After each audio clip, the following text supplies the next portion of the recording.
Hi guys, my name is Regnal and in today's episode I am doing a review of the Panasonic Lumix S1. Now I know I'm not the first YouTube channel to do a review of the S1 and it isn't exactly easy for a new YouTube channel like mine to get access to this kind of equipment. So I would really like to thank the Reliable Store for hooking this up for me, and to Lumix Mumbai for giving me the opportunity, and to my good friend Pratyush for making this happen. However, Panasonic has not seen this video, neither have they influenced me in any way to say anything good about this product. So all the views in this review are my own and this is not a paid promotion.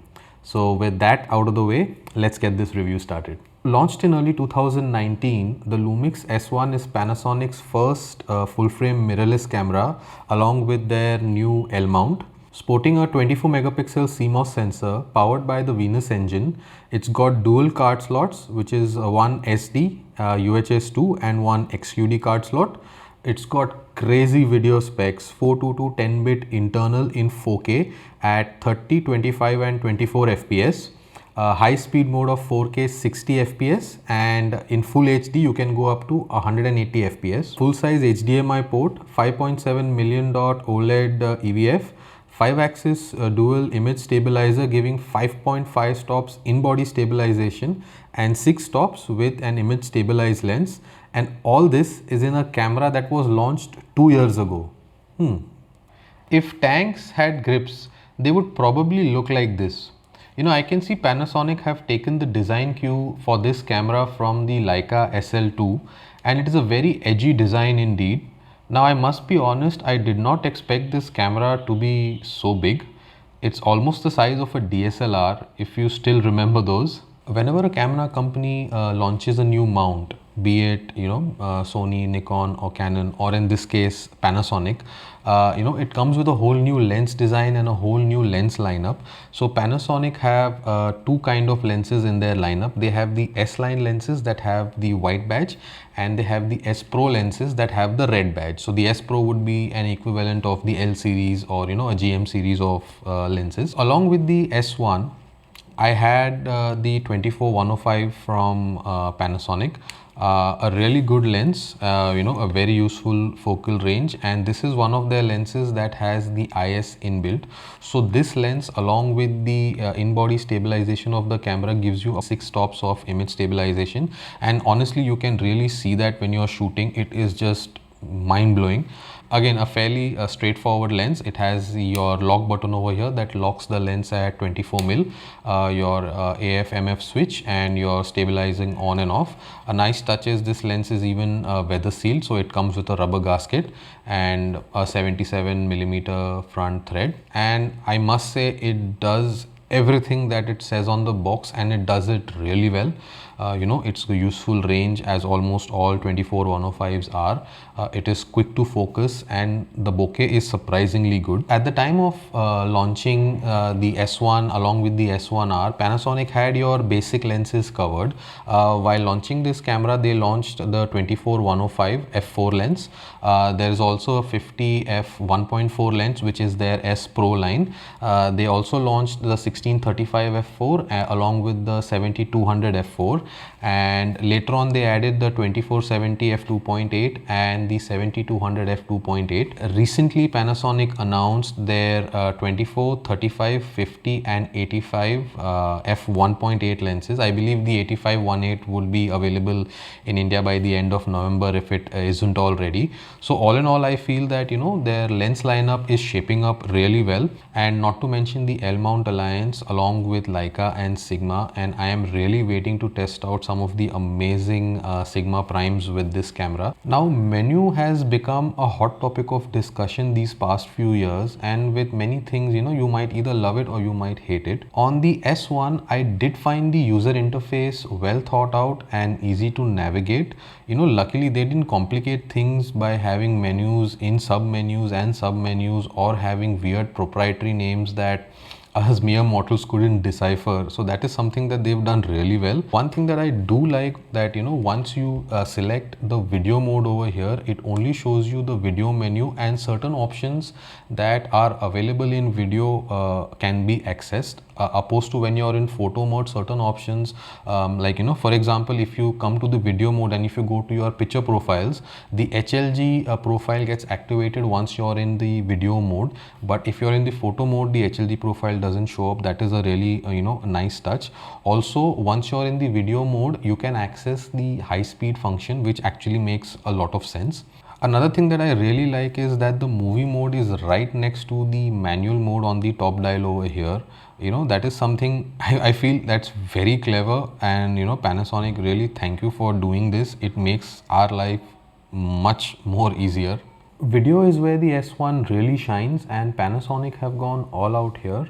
On your screen, I will just show you all the standard picture profiles that come with the camera.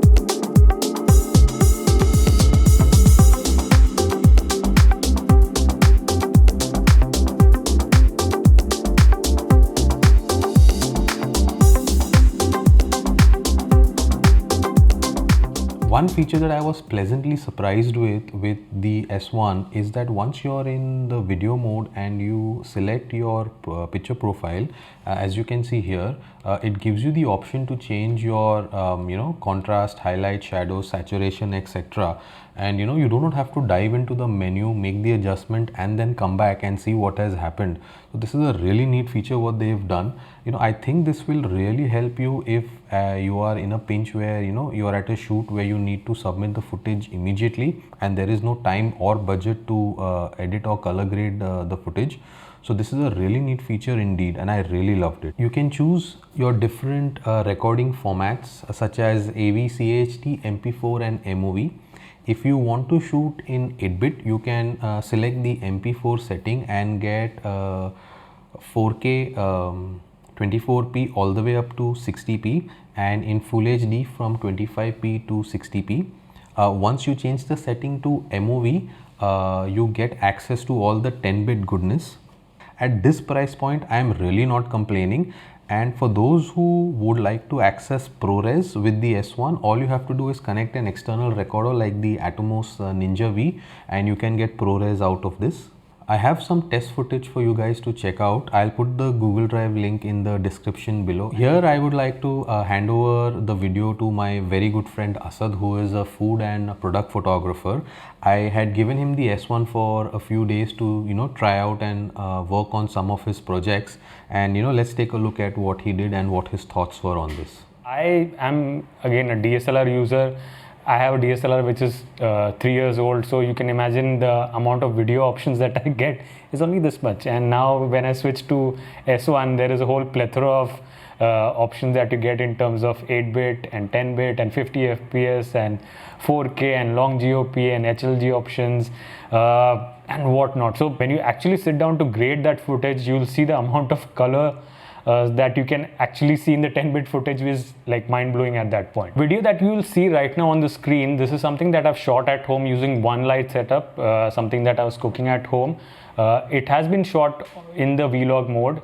You can see in that I've tried to differentiate between how it looks in the final grade versus how it is shot. And the process is as simple as shooting it in vlog mode.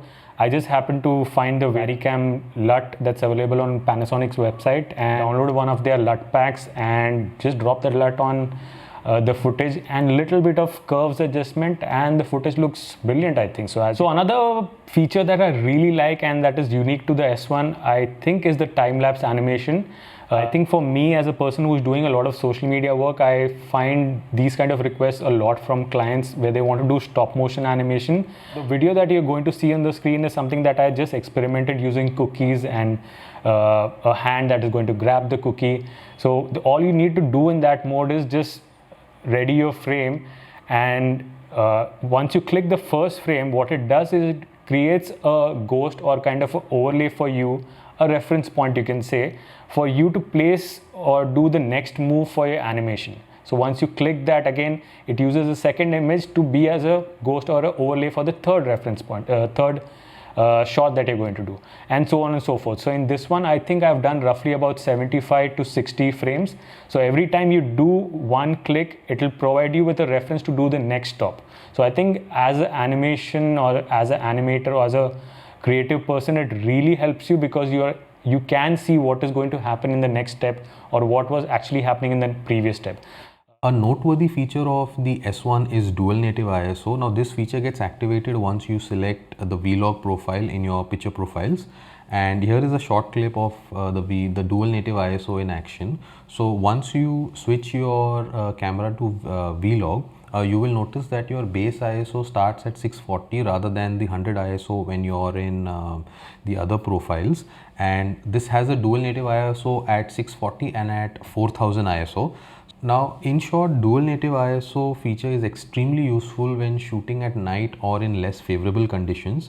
I believe Panasonic were the first company to implement this in their cameras. Please do correct me if I'm wrong about this. Here I would like to mention Mr. Vijay Armstrong for giving the best explanation for dual native ISO ever, and in very simple terms. So think of it like having two engines in your car.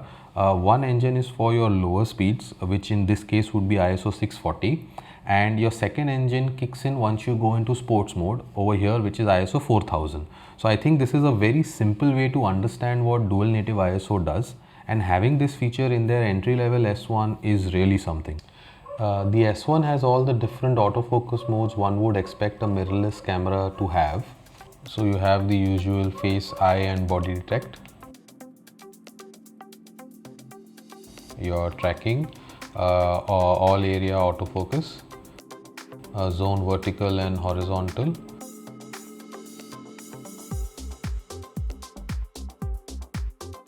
zone oval, small area and large area autofocus.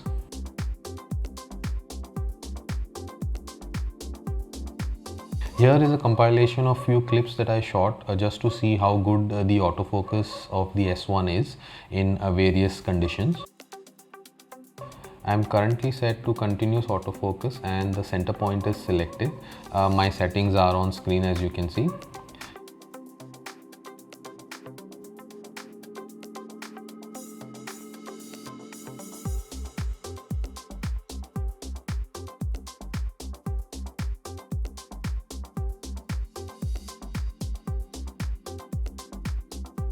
I feel you have to spend some time with the camera and see what combination of autofocus speed and accuracy suits you.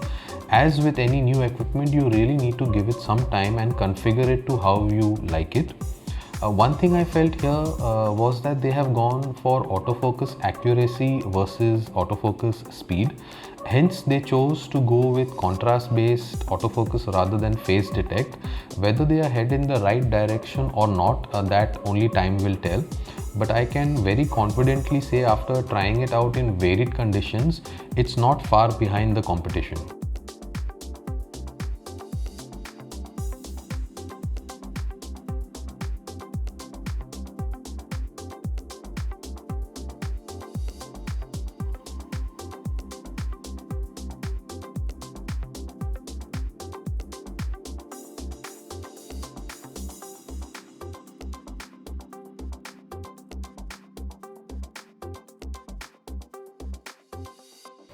To sum up this review, in my humble opinion, this camera actually is in a very good position right now considering the price to performance ratio.